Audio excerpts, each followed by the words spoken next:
Rassemblement pour une nouvelle société, RNS en sigle.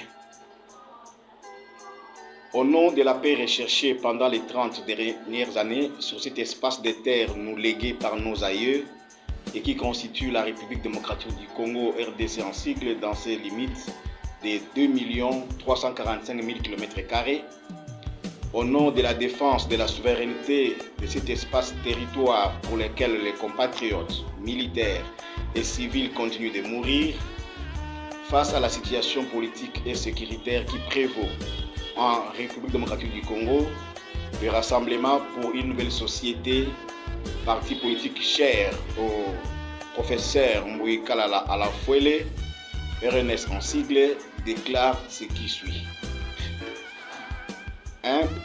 Le RNS rappelle chaque Congolais son devoir citoyen à défendre la patrie contre toute agression du territoire national. Cela est un devoir sacré. L'occupation et la jouissance de ces territoires n'a jamais été un cadeau, mais les résultats d'une lutte pour laquelle plusieurs compatriotes et de différentes générations ont donné de leur vie. Plus loin, l'histoire nous rappelle Simon Kimbangu, Kimpavita et tant d'autres. 60 ans plus tôt, l'histoire rappelle nos pères de l'indépendance en se cristallisant autour du fait Patrice Emery Lumumba. Et plus proche de nous, le groupe du 13 parlementaire avec une cristallisation sur Étienne Tshisekedi Wamulumba. Il s'est toujours agi, à chaque génération, d'une histoire d'honneur, d'engagement, de sacrifices et de responsabilités pour la République. Chaque lutte a eu sa raison d'être, sa mission et ses priorités portées par ses fils et filles qui ont eu des choix entre trahir et accomplir leur mission. Aujourd'hui, c'est vous et nous que l'histoire a placés face à nos responsabilités pour porter les flambeaux et assurer la survie des générations futures dans cet espace commun. Si les générations passées avaient, dans leur majorité, fait le choix d'accomplir leur mission, la nôtre, dans sa majorité, a choisi de la trahir, que des compromissions pour des intérêts personnels et égoïstes, le tribalisme et les mensonges qui desservent la nation sont devenus des valeurs promises par toutes et tous. 2. Le RNS salue l'engagement au front des forces armées de la République démocratique du Congo et des volontaires pour la défense de la patrie, Wazalendo, au sacrifice suprême et en appelle aux actes de solidarité citoyenne à leur égard pour les encourager et les motiver. Il en appelle également aux jeunes de rejoindre l'armée pour servir et défendre la nation. 3. Le RNS salue les efforts du pouvoir politique actuel qui démontre une volonté politique réelle, ferme et prometteuse dans la recherche d'une solution durable pour la paix et le développement du pays avec un accent particulier sur la promotion des infrastructures socio-économiques à impact visible. À ce titre, le RNS rappelle les programmes de 100 jours du chef de l'État, les programmes de développement à la base des 145 territoires, la gratuité de l'enseignement de base et la santé primaire, particulièrement de la mère et de l'enfant.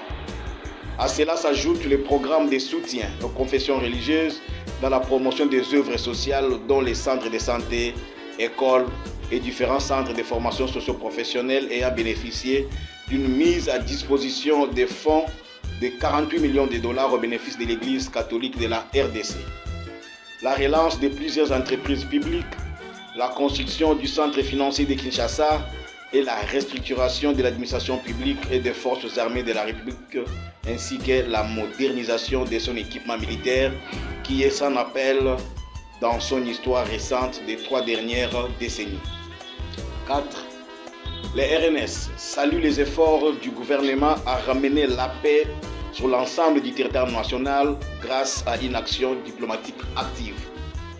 Par une diplomatie active, le gouvernement national, sous l'impulsion du président de la République, est présent dans tous les forums régionaux et mondiaux pour parler de la RDC, de son agression par les Rwandais et de la paix. Par ces efforts, pour la première fois en 30 ans de conflits armés et de déstabilisation du pays, l'Organisation des Nations Unies a récemment et nommément cité le Rwanda comme agresseur de la RDC avec une présence militaire effective de 3 à 4 000 soldats y opérant. 5. Les RNS saluent la décision du gouvernement de la levée du moratoire sur la peine de mort en République démocratique du Congo. Le moratoire sur la peine de mort en place depuis 20 ans a été une mesure d'escorbarderie de l'ancien régime avec ses agresseurs de la RDC pour favoriser le banditisme armé et les différentes agressions dont le pays est victime, les crimes économiques et de guerre sans en payer les prix. Le RNS appelle le gouvernement d'étendre la peine de mort sur les crimes économiques pour contenir les niveaux et le nombre de détournements dont la République est victime des différents acteurs politiques et mandataires publics. 6.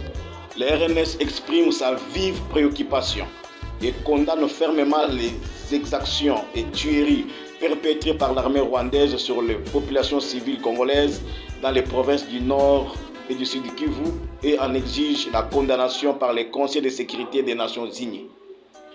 Le RNS rappelle que la crise sécuritaire actuelle est la résultante des accords signés par les régimes politiques passés de Joseph Kabila, complice de l'agression rwandaise ayant affaibli l'armée nationale et les services de sécurité du pays par des mécanismes de trahison de l'État, d'intégration des militaires rwandais dans le FARDC, le brassage et le mixage à des grades des officiers militaires supérieurs ayant les contrôles sur l'appareil des renseignements militaires et civils. 7. Le RNS condamne fermement le viol des institutions hospitalières à Goma, dont l'hôpital Health Africa en date du 27 et 28 février dernier par les rebelles de l'AFC M23 pour sortir des forces les militaires congolais blessés de guerre, hospitalisés et bâillonner certains qui résistaient compte tenu de leur état de santé.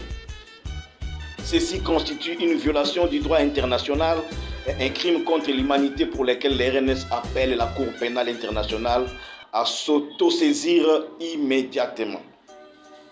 8.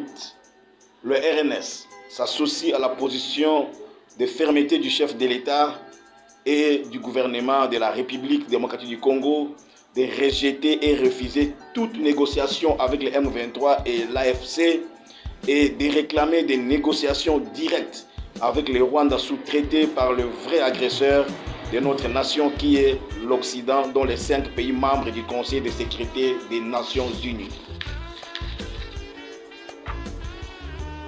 La position géostratégique de la RDC face aux besoins actuels du monde en matière d'économie internationale portée par la transition énergétique et l'intelligence artificielle place son territoire au centre d'une nouvelle guerre de conquête des minéraux dits stratégiques qui couvre les 3 dernières décennies.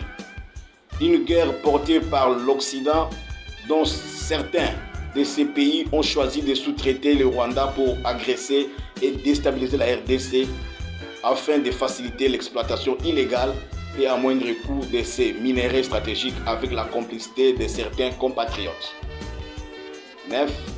Le RNS interpelle la Cour africaine des droits de l'homme et des peuples à dire les droits à la suite de son audience du 12 février 2025 à Arusha vis-à-vis de la plainte introduite par la République démocratique du Congo devant elle contre le Rwanda et son président pour des crimes de guerre et crimes contre l'humanité commis en République démocratique du Congo.